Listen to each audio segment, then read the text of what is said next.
Soberano Deus e eterno Salvador, graças nós te damos, ó Pai Celestial, nesse momento especial que estamos em Tua presença, e agora apresentando o Teu Filho, o Senhor que vai ministrar a Tua palavra, ó Deus, ser com Ele, ajudando, fortalecendo, dando a palavra revelada, Senhor, no abrir da Sua boca, e fazendo, Senhor, gravuras em nosso coração pelo Teu Espírito. Usa, ó Deus, e abençoa a Tua igreja nesta noite, poderosamente, usando o Teu Filho, e que o Teu Espírito tenha liberdade em nosso meio, para operar em nossos corações, pois nós te oramos assim por fé, certos da vitória, em nome de Jesus. Glória a Deus. Irmão Rubens Viana.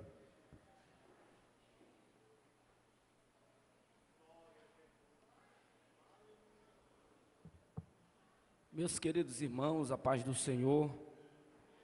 Quero louvar a Deus pela vida desta congregação, que Deus possa continuar abençoando os nossos irmãos poderosamente, em nome de Jesus. Quero louvar a Deus pela vida do nosso pastor presidente, pastor Josias Gomes, também louvar a Deus pela vida do nosso pastor Antônio Filho, que é o pastor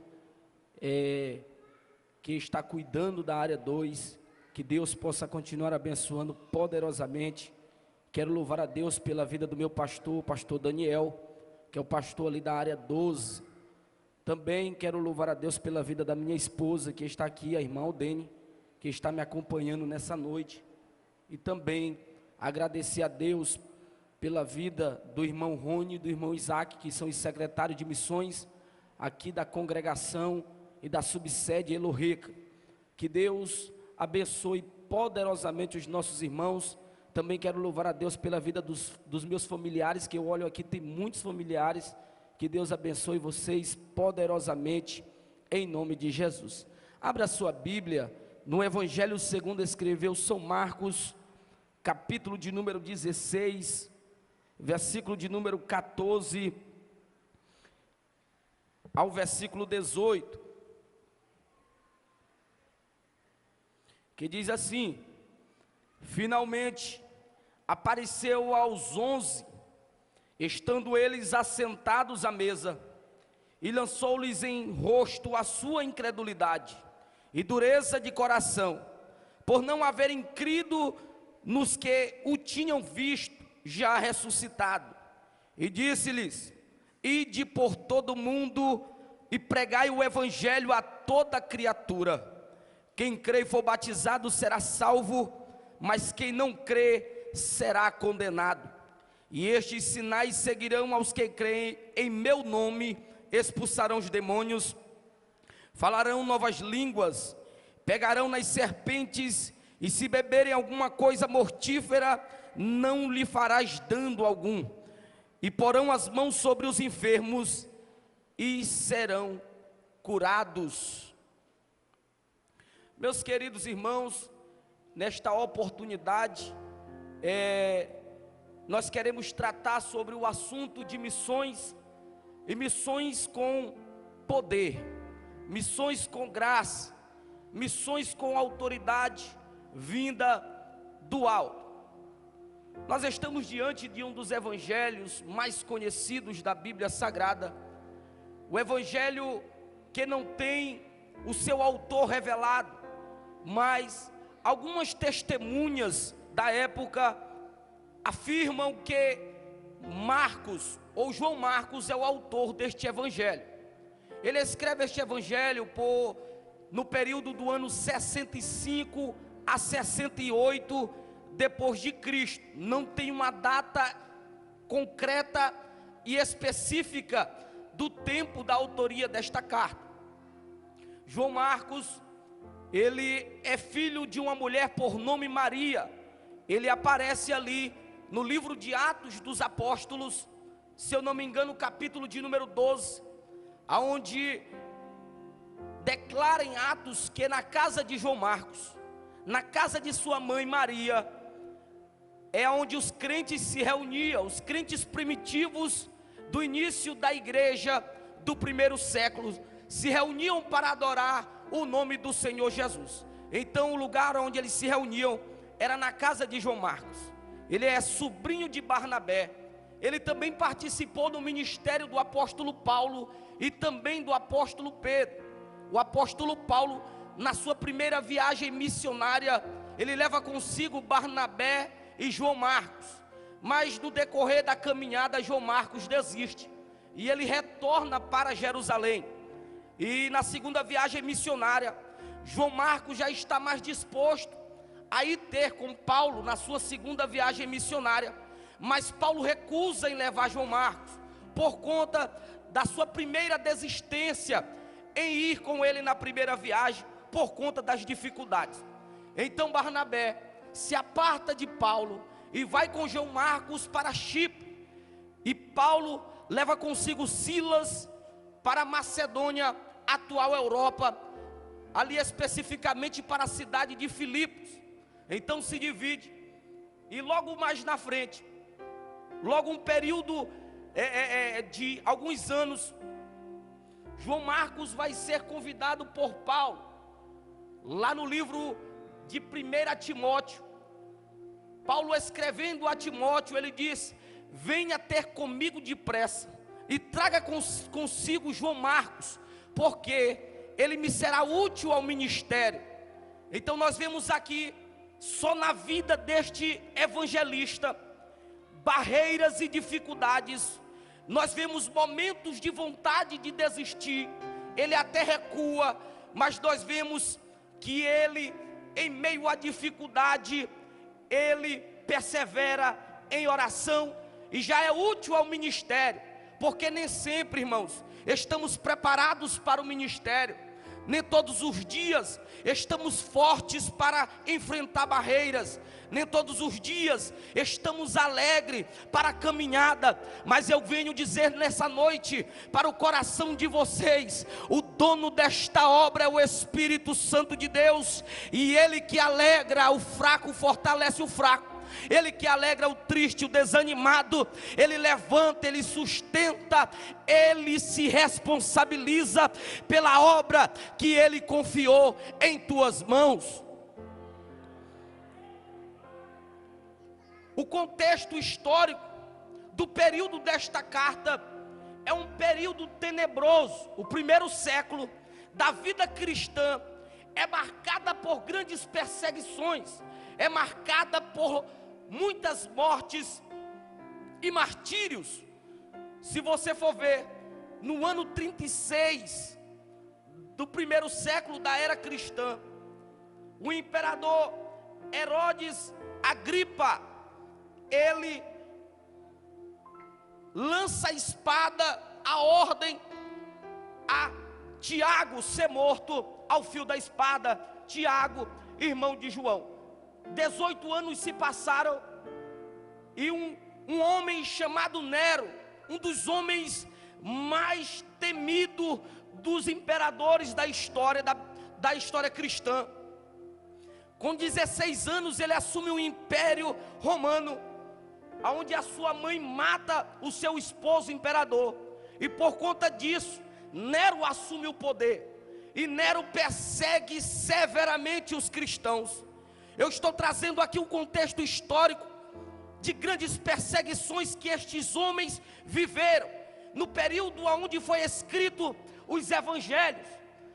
Toda vez que eles eram perseguidos, toda vez que eles se escondiam em cavernas, toda vez que um mártir era morto, a palavra vai dizer que quando um era morto, era como se fosse o trigo derramado no meio do campo.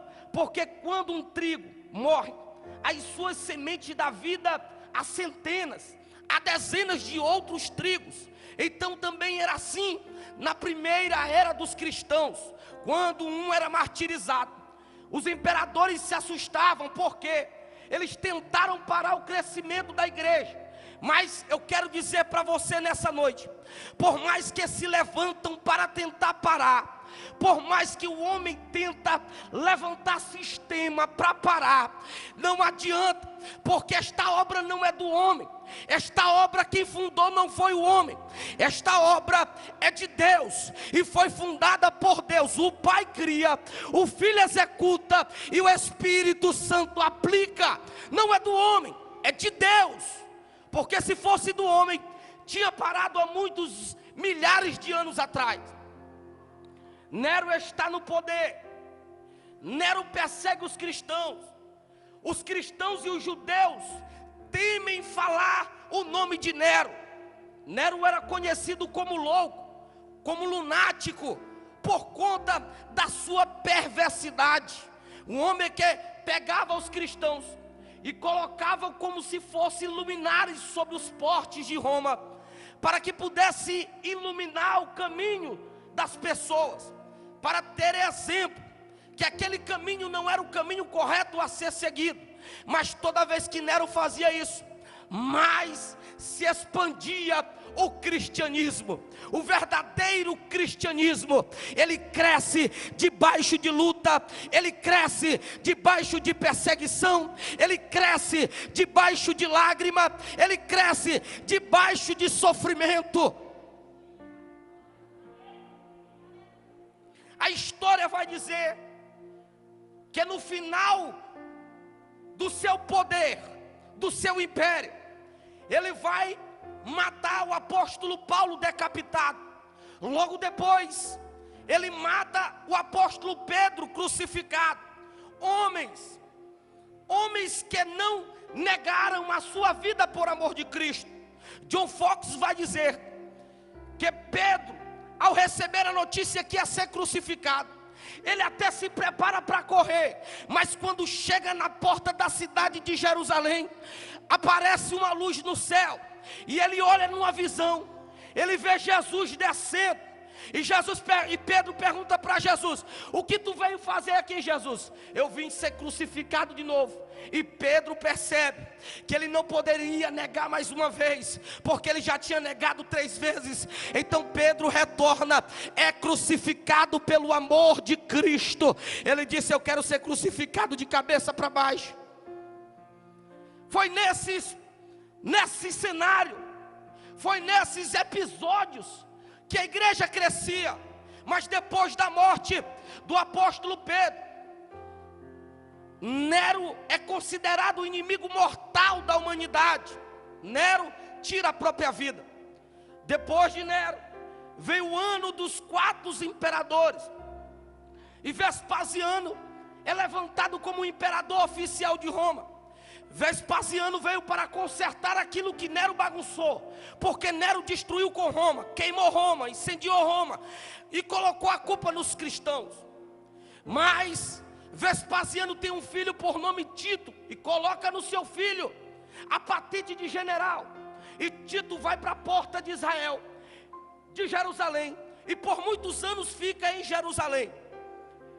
A história vai dizer que as pessoas passam fome e necessidade dentro de Jerusalém.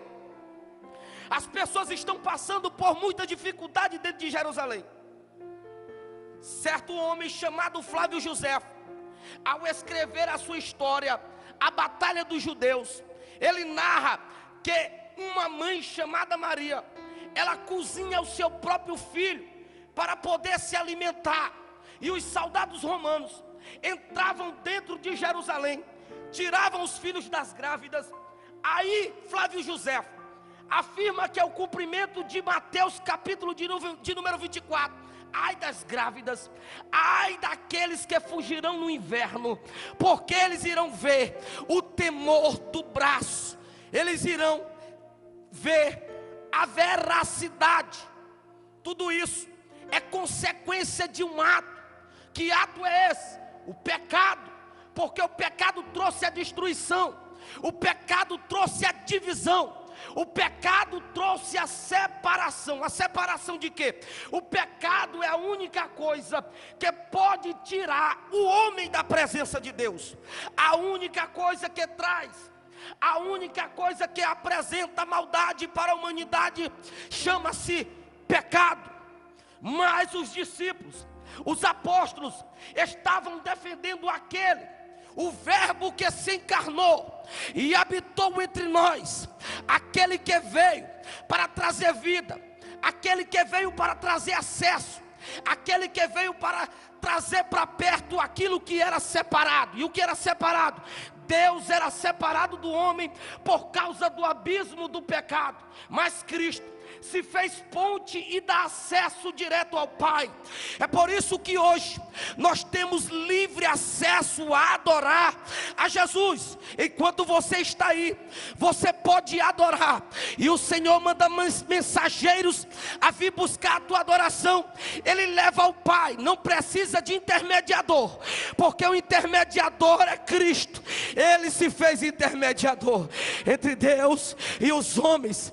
Deus é tão grande, Ele é tão poderoso, que Ele não precisava fazer tal ato de tamanha humilhação. Mas Ele te ama tanto, Ele te ama tanto, que Ele se fez na forma de servo, Ele se fez na forma de homem. Deus é tão grande, irmãos, que a Bíblia vai dizer lá no livro do profeta Isaías, que há 4 seres que rodeiam o alto e sublime trono do Senhor. Eles são chamados de serafins ou querubins. Com 2 asas eles cobrem o rosto, com 2 asas eles cobrem os pés, com 2 asas eles estão voando, e eles estão clamando um para o outro. Eles estão em sintonia, eles estão em melodia, cantando, dizendo: Santo, Santo, Santo, Santo, Santo é o Senhor dos exércitos. E toda a terra, não é só Israel, é toda a terra, Coroatá está incluído, está envolvido pela sua glória. A igreja Eloheca está envolvida pela glória do Santo, do Santo, do Santo, do Santo dos Santos. Então, em meio a tanta dificuldade, em meio a tantas perseguições, homens perversos que se levantaram contra o povo de Deus, mas a igreja permaneceu triunfante, a igreja permaneceu marchando. Então, irmãos, esse é o cenário destes grandes homens de Deus. Um foi decapitado, outro teve uma espada lançada no meio, outro foi flechado. O autor dessa carta foi morto em Alexandria, no Egito. Ele estava, segundo John Fox, ele estava pregando no culto. Terminou o culto, alguns bárbaros entraram na igreja, pegaram João Marcos, amarraram João Marcos pelos pés, amarraram João Marcos pelo pescoço e saíram arrastando João Marcos no meio de Alexandria. Mas quando ele era arrastado, ele dizia: toda glória, toda honra seja dada ao nome do Senhor. Muitos foram martirizados. A maneira deles fazerem missões era essa, porque o evangelho estava no início, estava sendo expandido, mas eles precisaram de algo para que isso acontecesse. De quê? Poder. Evangelho só é feito debaixo de poder, e poder não vem do meu irmão, poder não vem do meu irmão, da minha irmã. Poder vem do alto, poder vem de Deus, poder vem do céu. E é para quem esse poder? Esse poder é para você, esse poder é para nós. O contexto do capítulo de número 15, 16, Marcos está tratando da ressurreição. Ele está dizendo: sem ressurreição não existiria salvação, sem ressurreição não existiria purificação, sem ressurreição não existiria igreja.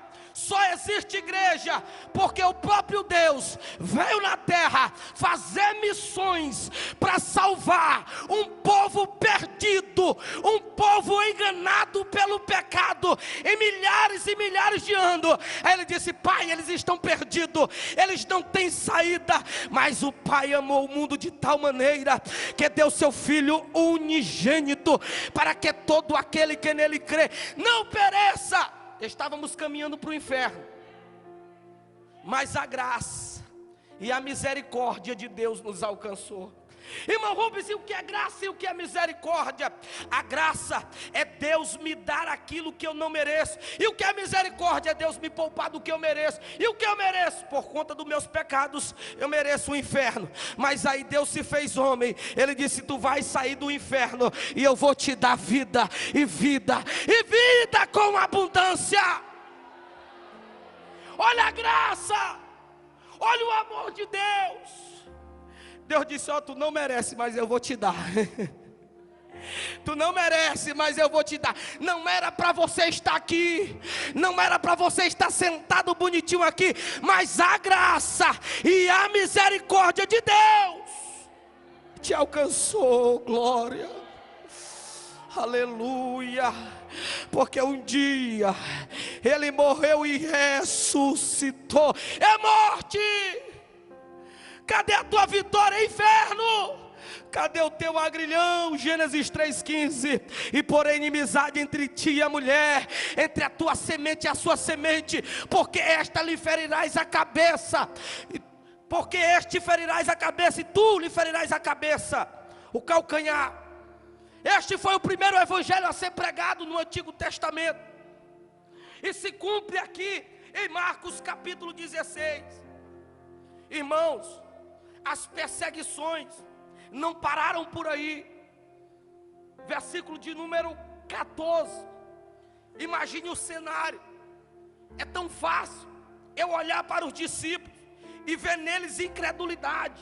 Quantas vezes nós olhamos para os homens e dizemos: rapaz, como pode Tomé duvidar tanto, que ele viu? Como pode estes homens duvidar tanto? Eles andavam com Jesus. E nós, irmãos, quantas vezes nós duvidamos do poder e da capacidade que Deus pode fazer na nossa família? Quantas vezes nós duvidamos das promessas que Deus nos fez? Os homens estão sentados, versículo 14. Porque antes, Maria Madalena foi lá um dia e disse: eu vi o mestre. Mas a Bíblia diz: mas ela tinha 7 demônios, da qual Jesus expulsou. Aí, irmãos, o olhar do homem é diferente do olhar de Deus, porque o homem às vezes julga até pelo passado, mas Jesus disse: eu pego o teu passado e jogo no mar do esquecimento. As pessoas às vezes olham para você e lembram do que aconteceu no passado, mas eu quero dizer para você hoje aqui nesta noite: o sangue de Jesus lavou o teu passado e purificou, e Ele disse: agora tu está trilhando um caminho certo, estreito, apertado. Eles não creram em Maria Madalena, por mais que ela falava, eles não acreditaram. Ele também apareceu a 2 homens no caminho de Emaús, mas os discípulos não creram. Aí versículo 14, finalmente apareceu aos 11, estando eles assentados à mesa, e lançou-lhes. Eles estão o que, irmãos? Assentados. Irmãos, vamos entrar no cenário. Marcos é específico nas suas narrativas. Marcos é especialista em deixar simples a sua mensagem. Ele diz que eles estão sentados, e quando ele fala que eles estão sentados, ele diz que eles estão vivendo num cenário de desistência.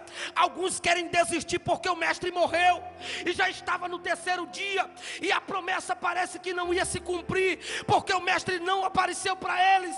Alguns com pensamento de desistência, outros com pensamento dizendo: agora acabou, vamos morrer.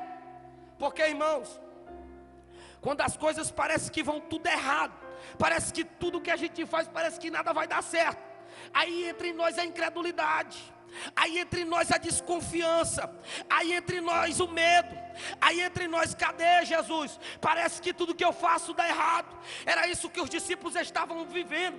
Eles estavam vivenciando, quem sabe, até planejando fuga, para sair do meio daquele cenário, porque eles sabiam que por conta daquele evangelho, eles iriam morrer.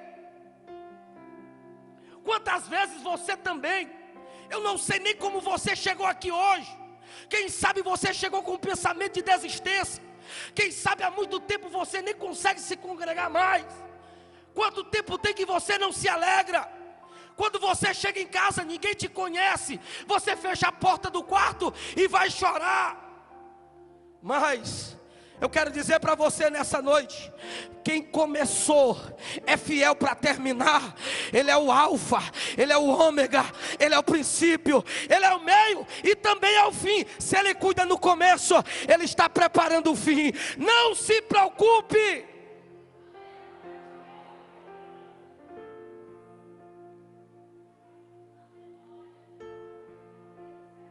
Os discípulos estão desanimados, mas Jesus entra no cenário. Irmãos, quando Jesus entra na cena, quando Jesus chega no ambiente, morto tem que levantar, paralítico tem que andar, ainda sai pulando de alegria.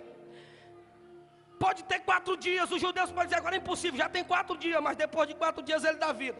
Quando Jesus chega no cenário, irmãos, quando Jesus chega no ambiente, quem está desanimado fica alegre, quem está fraco fica forte, quem está chorando, o choro de tristeza passa a ser choro de alegria, porque o nosso Deus é especialista em mudar, em reverter cenário, em reverter situação.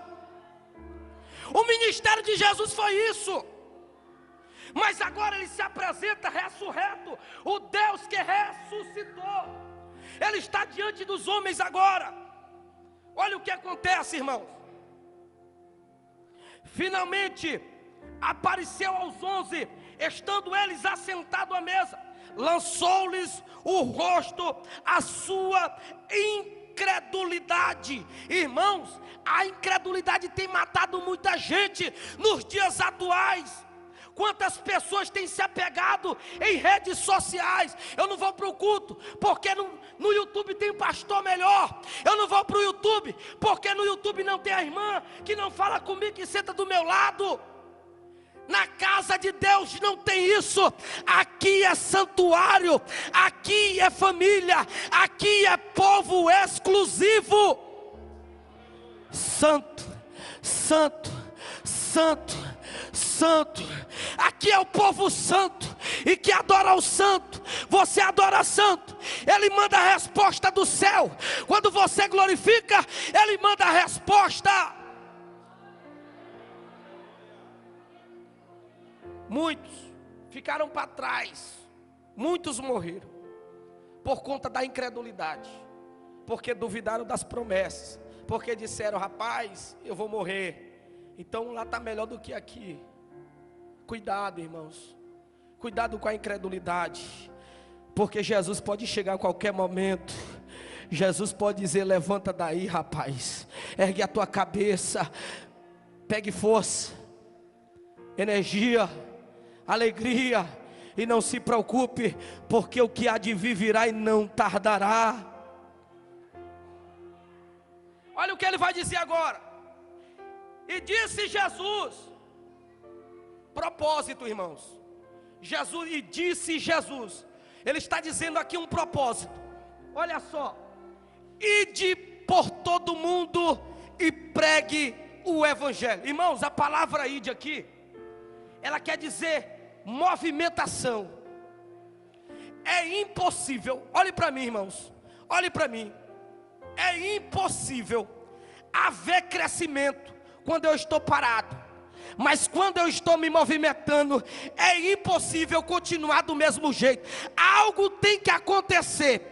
Quando eu me movimento, quando a igreja se movimenta, quando você se movimenta no trabalho, quando você se movimenta em casa, quando você se movimenta na faculdade, quando você se movimenta na escola, algo de extraordinário acontece.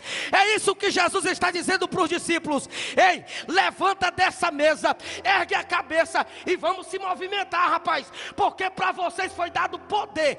A palavra poder é dunamis. O que é dunamis? Dunamis é dinamite. Para que serve dinamite? Dinamite é explosão. E para quem foi dado poder? Mas recebereis poder, que há de vir sobre vós, e ser-de-eis minhas testemunhas, tanto em Jerusalém, como em toda a Judéia, Samaria e até os confins da terra. Eu te pergunto nessa noite: você tem se movimentado pelo menos em casa? Você tem se movimentado pelo menos para a tua família? Ano passado você disse que esse ano ia ser diferente. Está sendo diferente, irmã? Está sendo diferente, irmão? Ou está do mesmo jeito? Ou piorou o negócio? Porque ano passado você fez propósito. Eu quero te dizer um negócio bem aqui nessa noite: o Senhor faz propósito e Ele cumpre o seu propósito. Ele é fiel na sua palavra. Ide, se movimente, porque eu te dei poder. Você é uma explosão, mocidade. Vocês são dinamites nas mãos de Jesus. Círculo de oração, vocês são uma dinamite nas mãos do Senhor Jesus. Igreja, nós somos explosão. Aonde você chegar, você tem que fazer a diferença. Por quê? Porque eu sou luz, eu sou sal. É a igreja. Ide por todo mundo e pregai o evangelho, irmãos. Eu tenho que movimentar, irmão, porque eu vou lhe dizer uma coisa nessa noite. Se eu viesse aqui contar o meu testemunho para vocês, a igreja ia se alegrar, poderia sair até um arrupio, mas você ia voltar para casa, ia permanecer da mesma forma. Eu passasse uma hora aqui contando meu testemunho, vocês iam se emocionar, mas iam voltar para casa do mesmo jeito. Evangelho não.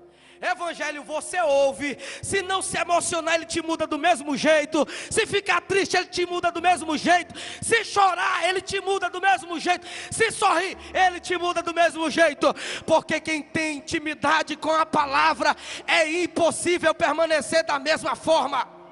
Evangelho é metanoia. O que é metanoia? Mudança de comportamento. É por isso que ele disse: ide e pregai o evangelho. Não ide e pregai a história, não ide e pregai o teu testemunho. Quando você tiver oportunidade, não conte testemunho não, pregue o evangelho, pregue a palavra, porque a palavra que dá vida, porque a palavra que transforma, porque a palavra que dá força, porque a palavra que salva, porque a palavra que alegra, porque a palavra que é viva, porque a palavra que é eficaz, porque que a palavra é mais afiada do que uma espada de 2 gumes, porque a palavra penetra na divisão da alma, porque a palavra penetra na divisão do espírito, das juntas e medulas, e é apta para discernir os pensamentos e intenções do coração. A palavra é luz para o caminho, a palavra é luz para o cego, a palavra é direção para o perdido, a palavra é vida para o morto, a palavra é força para o caído.